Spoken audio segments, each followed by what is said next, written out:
बाबा बोली बच्चा। अरे बड़ा दिन भयल हो, कौनो कस्टमर ना आवत हमें। अरे घबरा मत, लगत है अजुओ खाली दिन जाई हो। खाली दिन न जाई बच्चा। अरे बाबा बताओ जल्दी। भाव देखा लगत जुठेवत में हो कस्टमर। अरे जल्दी से अगरबत्ती कपूर सुलगाओ, बच जाए फरदार। ठीक बा बाबा, ठीक है। अरे बाबा पा लगी। अरे खुश रहा बच्चा, खुश रहा। का हो? अरे बाबा बड़ा परेशान है हो। का भाई? अरे है हमारे सड़वनिया के देखत हवा, गई लाल मेला और खा ले केला और आई तब से रतिया भर एकदम पता न का वक्त है। मामला गड़बड़ाई गया। हाँ हम काली तनी बाबा के देखा ले, बड़ा नामी बाबा हवा तू। बैठा था फिर। चल बैठ, चल बैठ रे।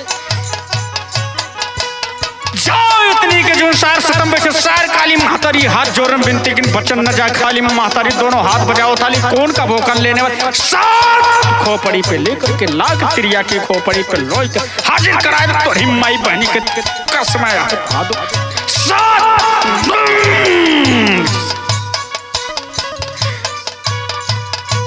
ए भैया। हाँ बाबा। बहुत जबर भूत लगल बा हो। बहुत जबर भूत। सुना सुनावा। माई सता कई जो हो मोरी डाइनिया होना।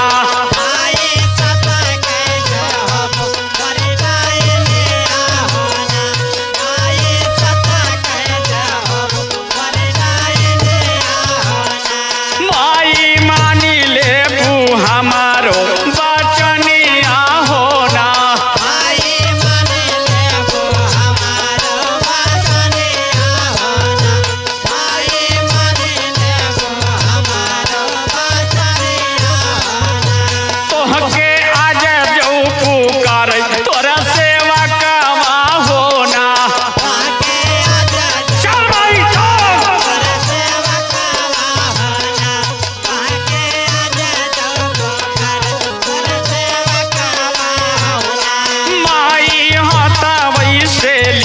जवाब हो जाना माँ होना।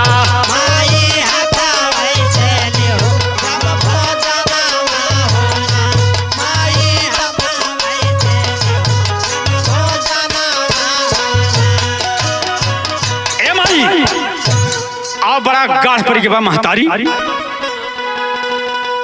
बाबा, ए बाबा। ए मुकेश। हाँ बाबा। हाय देखा कैसन भूत लगल बा हो। अरे बहुत जबरदस्त हो गल का। अरे गढ़वई में पौरल मैया हमरा ऊपर नामा किलाई के आवाना देवी अपन हलस करिया किलाई के आवाना। चल भवानी चल।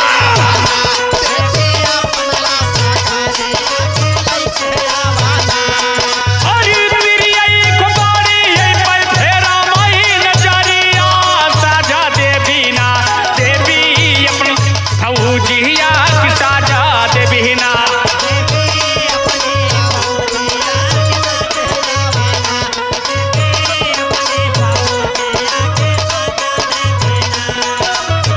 यतनी गजूनिया हम कर ले राजिया हारे मैया ना हमारी हवई मरियावा की हारे मैया ना।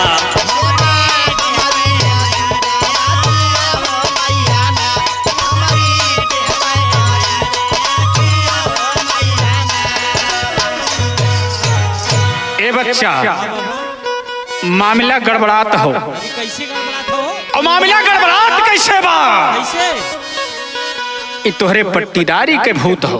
लगला गढ़ है। लेकिन सुना सुनावा। वही केलवा जवान खैले बा। अच्छा।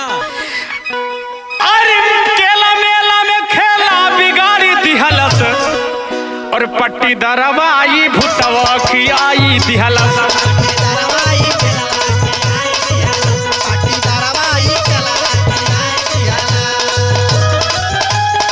अरे केला मेला में खेला बिगाड़ी दिहलस। ए बच्चा। हाँ बाबा। अरे केला मेला में खेला बिगाड़ी दिहलस पट्टीदारवा आई भूतवा की आई दिहलस।